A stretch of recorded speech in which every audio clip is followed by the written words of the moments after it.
Good evening. Hi, Nina. Hi, Liz. Hi, Tallulah. Hey, Mandy. Nice to see you all.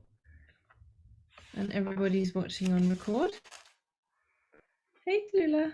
Lovely to see you. Okay, so we're just going to conclude this conference then. I feel sad that I don't see everybody. I feel sad that I don't see everybody in Australia and America. That would be nice. I guess I just wanted to say how exciting it is that this is our 7th conference now. And when we started talking about yoga in schools and yoga for young people, it seemed like a really new idea. It seemed like something a little bit strange. And now we're having conversations with teachers who have been implementing it in whole school and are kind of gleaning the results. And not only that, but we're having kind of global researchers giving us very large evidence base for the benefits of yoga in schools.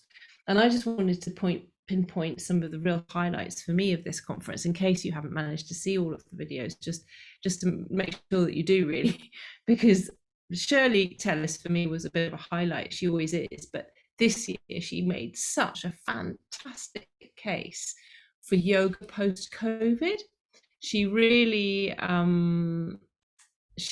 kind of pinpointed some very specific impacts of COVID that weren't COVID necessarily COVID specific, like medically COVID, but the kind of the obesity, the addictions, and so on, and then looked at how yoga could combat them. And she not only did that, but she did that with a very, very clear evidence base, very broad and very deep evidence base. And that was something that I felt, all of us should take heed and learn that science, so that we can speak to that science when we speak to people. Because I think we have our experience of yoga and how it impacts our lives, but that's not often enough. And when we can refer to science, we can refer to research in the way that she does, it becomes so astoundingly impressive. And I think something that we could really shift people's perspective. And that brings me to the last talk that I saw, which was Anna Bing's talk, Anna Rose talk today, where she charts what she felt was her failure at bringing yoga in schools, but in fact was a success.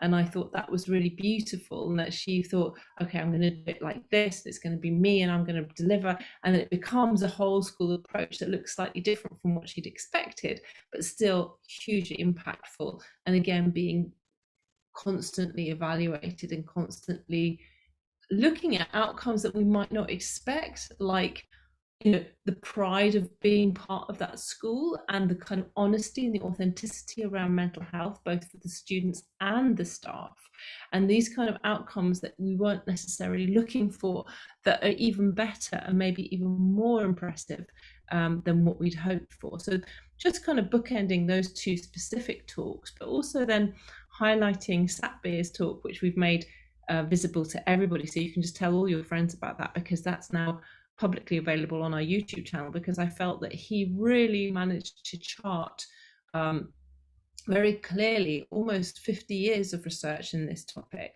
and how yoga really addresses today's issues very specifically. So I think that's something for you guys also to learn, and to be able to express really clearly. And those of you who've done the yoga course will know that we make infographics of this research, so that it's more easily digestible, both for you and for the kids, actually, but also for the schools. So it's something you can put in front of a deputy head or a head, that they can see more clearly why they should take yoga into their school. I also felt that Simon Haas made that impressive point that is often missed, which is actually yoga, as in the Bhagavad Gita, is in fact a form of therapy to bring us out of a crisis. yoga is in fact for crises. It's for the crisis of the soul, the dark night of the soul. It's not, it's not for the kind of the perfect person who has the perfect life, who's perfectly happy and wants to be even more peaceful. It's actually for that really messy time in our lives, which it is for many people today, and that makes it feel even more relevant. Nicola was super grounded with her application to athletics, and that's something that you could bring into your adult classes as well, and Steve Parry, if you haven't watched that, talking to somebody or listening to somebody speak about how he has actively implemented yoga across the entire curriculum, across all the years, over past 3 years, and the impact that has had on his school was quite extraordinary. And 2 of his girls took the ambassador course, so they were also talking on the ambassador webinar about how they came to yoga, which again is a really moving story. One of them, in the beginning of her secondary school career, was deemed to be, have SEN issues, had very low scores academically, had terrible social anxiety up until very recently. And then when she started the yoga, both her academic trajectory shifted 180 degrees, and her personal confidence shifted 180 degrees, to such a degree that she's now applying medical school. So that kind of thing is such a story that we can't, that those kind of stories are essential for our confidence in knowing that what we're doing is important, but also just to tell others about it, and to know and to fire our understanding of what it can do, the shifts it can make in people's lives. We're always trying to bring awareness to the racial disparity in yoga, and how yoga has become some kind of strange, provision for white middle class kids and people. And we really thought that, Zacchaeus' kind of offering there was super important to understand how we can bring in other groups within our society that feel that yoga is not for them, and how it can support them as well. I thought that was fantastic to hear from her. Lisa, Livy, and Claire all spoke to neurodiversity and the importance of Senko, and how do we help young people? How do we adapt our yoga to young people with particular SEN issues, which is again something really supportive to us. Florendia spoke about the retreats that we're doing next year, which I think, if any of you are interested in sending young people on retreats, then get in touch with us, because we're going to be running a retreat next Easter, and you might want to help volunteer or find out a little bit more about how to do it, so that you really capture the kids' interest and passion in yoga, and how do we kind of sustain that interest over a whole week. So that might be something that you'd be interested in. Talking about eating disorders is also something which, and suicidal ideation, might seem kind of almost peripheral, but unfortunately it really isn't. I think one of Anna's kind of factoids was, 6 kids in a class of 30 will have an eating disorder. And in terms of suicidal ideation, we know that that's definitely been on the rise since the beginning of COVID, particularly among young men. So that's something we need to be aware of, and to really learn how to cope with. So those 2 talks would be really helpful for that. Tanya and Claire spoke about yoga in schools today, and I think Anna really kind of helped us understand the state school perspective, and Steve also the private school perspective of how do we perceive yoga, why would yoga feel relevant and important today across the world, what are the educational policies that yoga speaks to, and Tanya and Anna both spoke very clearly about that, and I think that's really great to get your head around that, so that when you're speaking to people working in schools, even for those of you who are abroad, it can be inspiring, to say, well, in the UK it's like this, so why don't we try it here? This is the policy they have there, we should have a similar policy about well-being. And for you also to be looking in your country, what are the policies around education that we can kind of connect with, you know, and move from. So that felt really relevant. And of course Judy's beautiful offering in terms of her body-based yoga, and how do we really feel into our body, and how do we talk about that with young people? Feeling into our body, what does that mean? So lots of food for thought and lots of inspiration. I certainly felt super inspired. Every single talk I went to, I came away feeling more inspired. And I also felt like I learned a lot, both from the speakers, but also from the people asking questions, and particularly from our group of Americans who were coming in from the States, which is really cool to hear from them and how things are going there.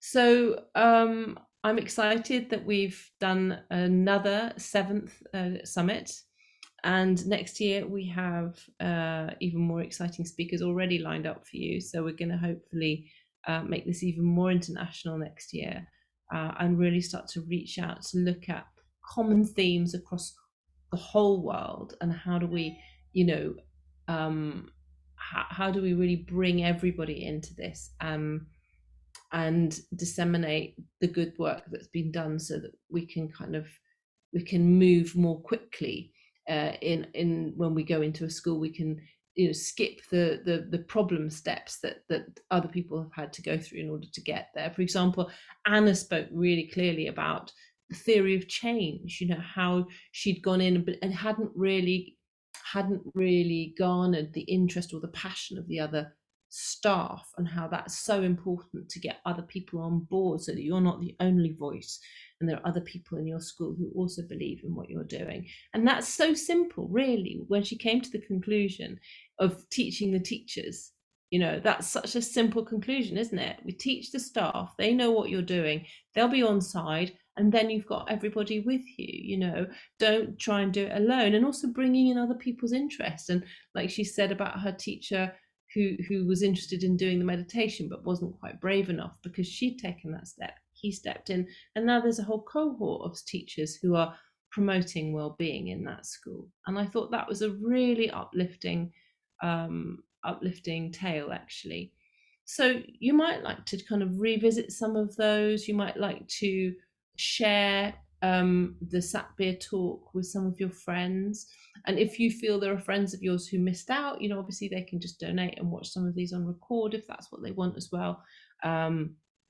Because I do think that will help. And if you want to speak to a school that you think they're kind of on the fence, not sure, then take them to the Steve Parry video, for example, from last year, where he made a video especially, not the one he did today with the conversation, but made a video especially on our YouTube channel for you to link to show to heads, where he describes his intervention, the impact it's had, and then also gives them contact with him if they want to speak to him about how it's worked. So I think that would be super useful for you guys.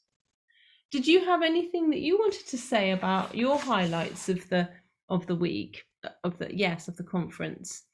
Did you enjoy anything specifically? Did you feel anything that you'd like to see that wasn't there?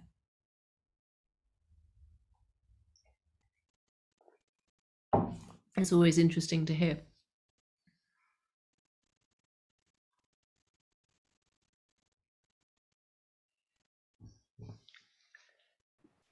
No? I might jump in and be the first to say that obviously Simon has. Ah, yes. He's our yoga pin-up philosopher. Yeah, that was just amazing to kind of, having not read the book since I did my training, to then basically get an hour of the book. And I've been completely inspired to do a piece of artwork to try and encapsulate his talk, because it was amazing. It was wow, Kerry, really? Could you take a photo of it when you've done it? I'd love to see. I have a plan, so I will try and make that this week. What was it about his talk specifically that kind of fired you up, do you think? I think there was a few things that he did as a multisensory learner, and coming from my SEN, always with my SEN head on, is he did this beautiful demonstration with the precious stones, of Mm. being closed and then open, and Mm. it was so powerful when he demonstrated that. And I just think if I can try and capture that in a piece of artwork, and I pretty much wrote from start to finish. I wrote everything down. I could um see you madly scribbling. In fact, you weren't the only one. I think many of them were actually. Yeah. yeah. Mm. And I just think if we can try and um get that across to teenagers, that idea of not clinging to the narrative of who you think you should be in the world, but being open to what comes, and have this, then I think we just, that's it really, isn't it? It um the mudra has a lot to say, doesn't it? You know, that humility, openness, open-heartedness, acceptance, reaching out, connecting with others. This is such a powerful mudra, whereas this is also a very powerful mudra. It says a lot, doesn't it? You know, mm, what this represents. So you're absolutely right. He's really managed to distill the story of the Bhagavad Gita in two hand yeah, movements, which is quite totally, totally. And very special and very important. yeah, and for Yeah. multisensory learners, that's it. If you can put everything Okay. into a physical demonstration, they'll remember it Right. forever. They'll remember it forever. I think we will. Yeah. For Absolutely. that very reason. Yeah, absolutely. Good point, Kerry. Very good point. And also, you know, bringing to the fore one of our like main messages, which is that the philosophy of yoga can bring us so much solace and so much joy and so much peace, in our souls and our minds and our hearts, that we can't afford to just overlook it. We can't afford to just be focusing on the asana and nothing else, because that there it will be losing out. You know, the kids will be losing out. So to bring any aspect at all of the teachings that he's trying to bring to the fore could really support young people in a massive way, more than you think, I think. So that's worth bringing forward, and that's why we had him on board, really. So to make sure that that was brought forward and centre to in our messaging, that, you know, be brave and bring some of that philosophy, and don't be afraid that it might be, you know, called Hinduism, because it's so much more than that. It's life affirming, um, guidance, really, isn't it? That I think young people are really hungry for. So that's something that we can take away. How about was somebody else? What did you write? Somebody, was it you, Claire? Oh, you're still listening. Yeah, Simon and Steve. Yeah, good. Yeah, yeah. Simon, are you probably have you caught Anna Rose yet? Have you listened to Anna Rose, Claire? No, you'll find her very inspiring as well. She's basically tried to do a whole school approach to yoga all by herself, and she's quite high up in her school. She's like, I can't remember, head of science or something, and found something completely different happened, and it was better than she imagined. And so she talks about that trajectory, which I think is quite exciting. Yeah, yeah, great.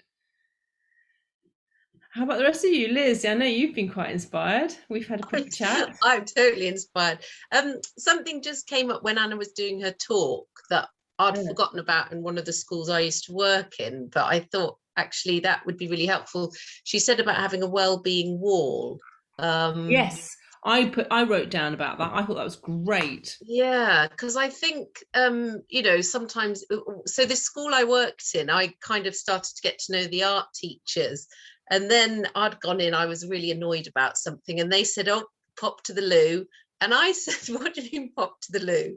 And so they took me into their toilet that they'd got there, and the head knows nothing about this. She's quite a strict head, but it was incredible. They'd just, because it was a girls' school, they'd written on the loo seats, sit your perfect bum here, and the mirrors had sort of clown faces and things that you could put your head into, but it was all these quotations, and it was just amazing. And it was this space to go to remind you of what, you know, the real you. Oh, that's a nice idea. That's a nice idea.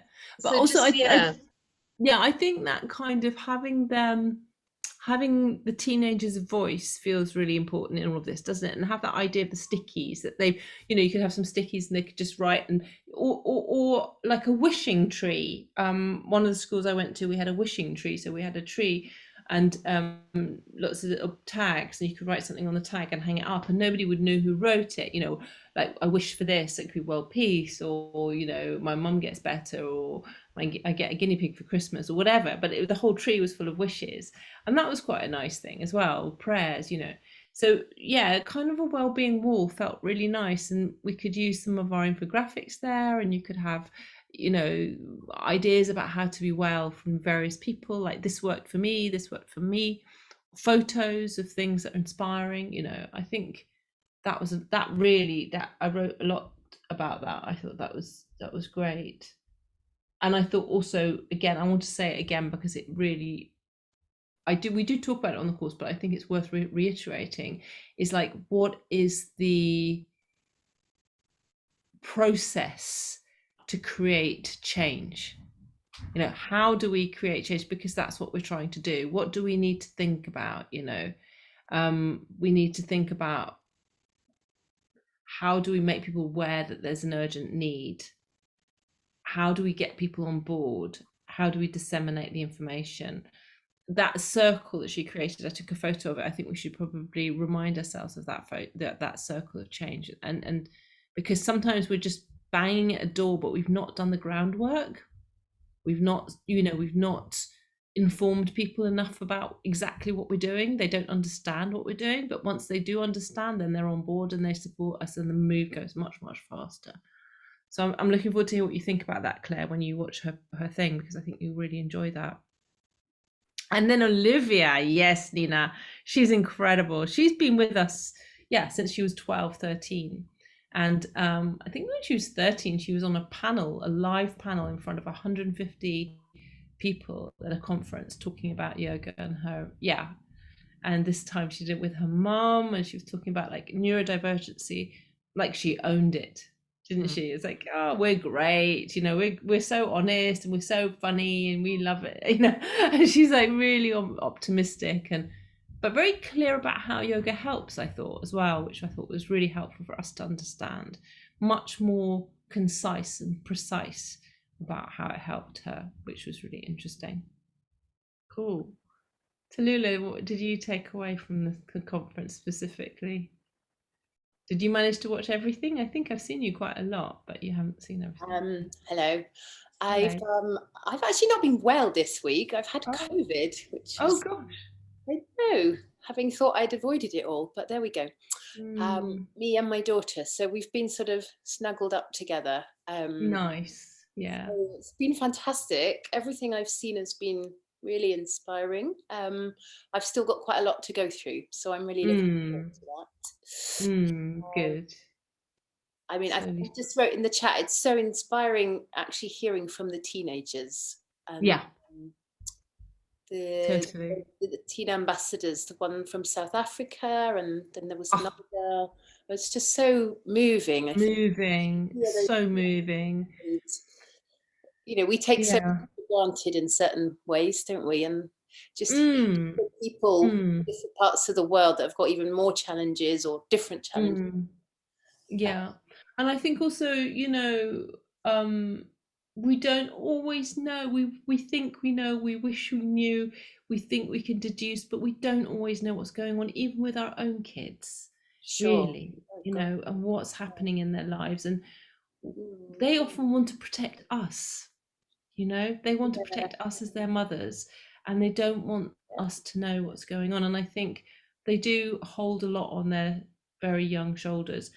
So I do hope that anyone out there, and that you meet, you think might benefit from it, will come on the Teen Yoga Ambassadors, because it's a wonderful opportunity for us to really share one-to-one the impactful shifts of perspective and science of it, so that they can use it for themselves and use it for others. And I think that's going to be a real force for good in 2022. That's something that I feel very strongly about, putting a lot of energy behind that for 2022 actually. So if you do come across any of your students who are interested, do put them my way. And bearing in mind it's all online, Nina, so even if they're English is their second language and they're in a different country, that's won't be a problem, so that's really cool. Yeah, I think it's been a really uplifting time, and I hope you can continue to enjoy them and listen to them through the holidays, and just have kind of some thoughts about it. And Mandy, I can see you're there, but you're probably busy with supper or something because you've got your camera off, so I'm not going to ask you, but if you did want to put anything in the chat, feel free. And so we're going to just finish this conference now for you guys and for everybody who's watching it on catch up with a little relaxation and a visualization I thought might be fun for the future and for 2022. So if you'd like to join me, we're gonna kind of just sit up in a comfortable position, maybe with your legs crossed or whatever feels comfortable for you.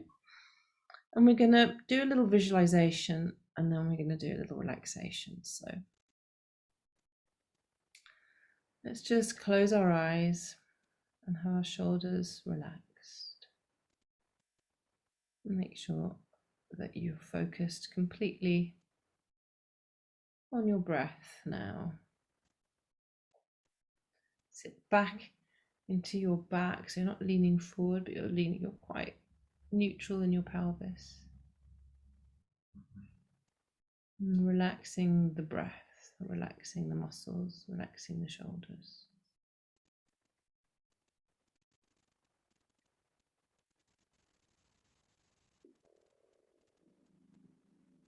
And bring to your awareness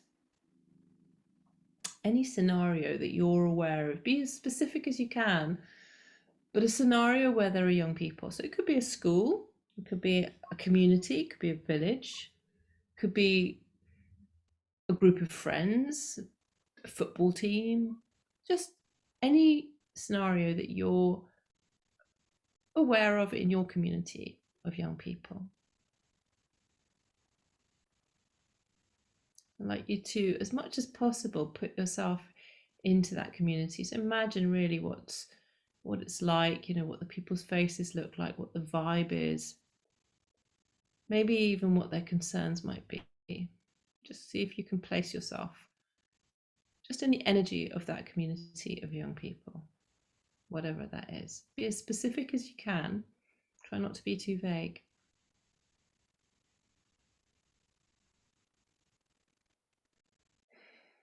And put yourself among them, like an invisible observer of the energy that they're carrying together as a community.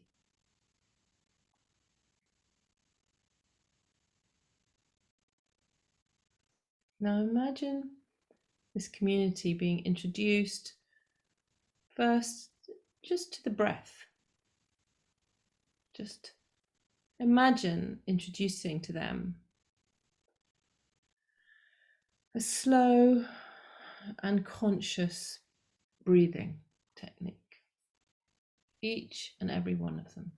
Imagine them being completely open to it. Imagine being able to just bypass any physical obstacles, and almost like from the inside out, bring this breath awareness to them. Allowing them to breathe deeper, exhale longer, using just their noses and not their mouths. Breathing in deeper and exhaling longer.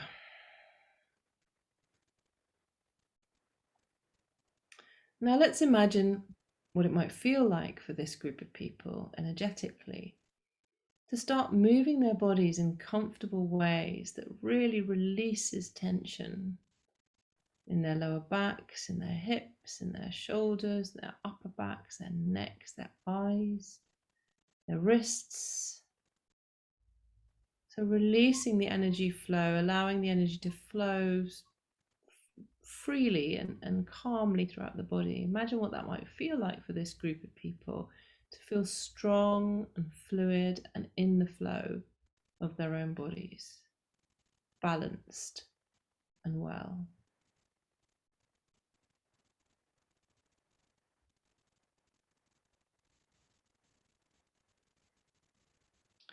Now imagine if we could replace any destructive thought patterns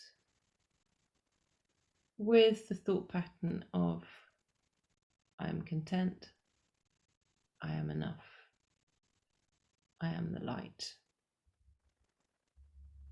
I am content, I am enough, I am the light.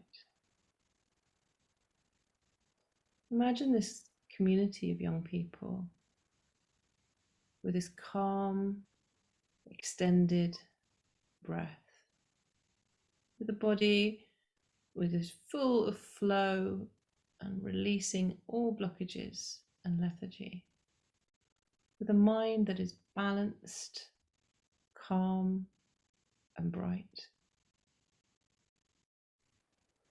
And just imagine for a moment what that might do to the energy of that community, what might shift,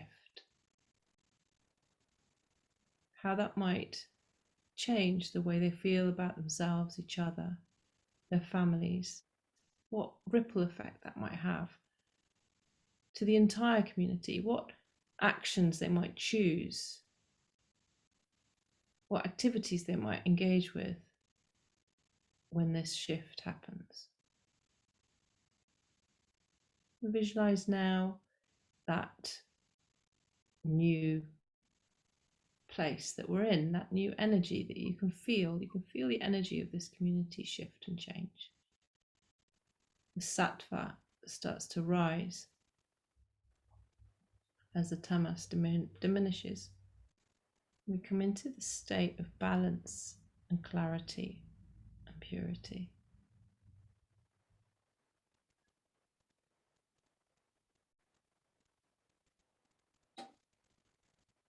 Maybe you can sense this bright light shining from these young people. And now imagine what kind of future those bright young people might move into with that level of connection to themselves and each other. And what changes and shifts they could activate in our world.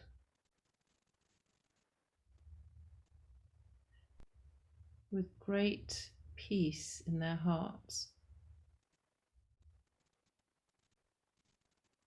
and compassion for each other and themselves and the earth.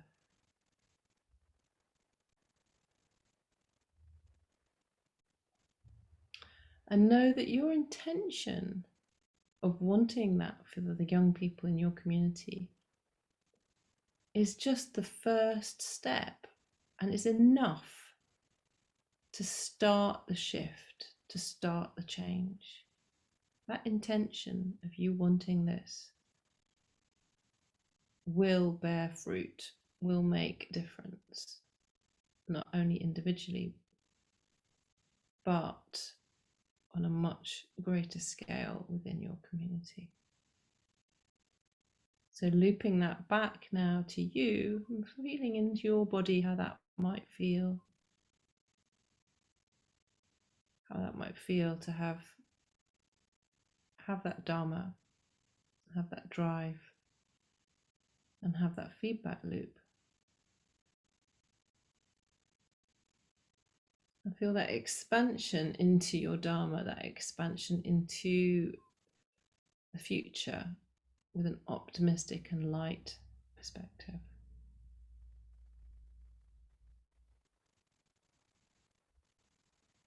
And know that very little effort needs to be done now. Now we've placed this sankalpa firmly in our hearts. Things will just evolve and unfold, bringing the right people with us, and knowing that we are, as a community, very large, very broad, and very strong and very clear-minded about how this will look and how this will evolve.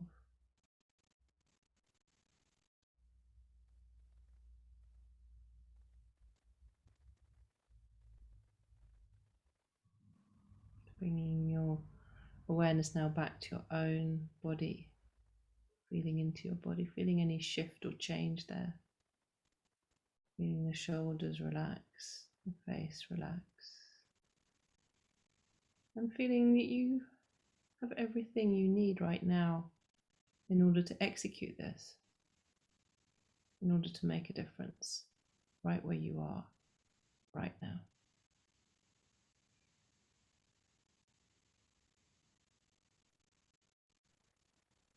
And we'll just sit a moment and repeat the mantra, I am the change that I want to see in the world. I am the change that I want to see in the young people. And just sit with that peace, that contentment, and that bright light. And you just need to expand that light out of your heart, out of your body, out of your mind, into your community. And relax your body completely with the exhalation.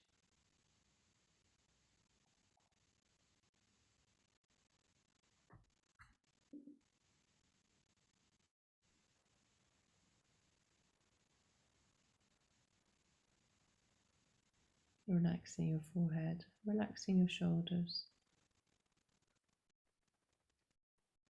Action in inaction as we sit here completely quietly, completely emptily. We are in fact acting. Something in the future is happening that started with this force, this moment, this focus, this sankalpa.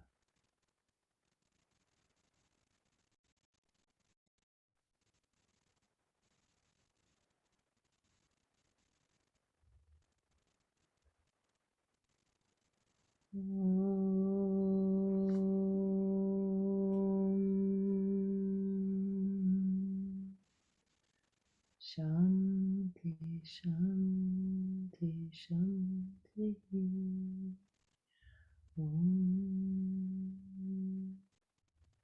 Just open our eyes.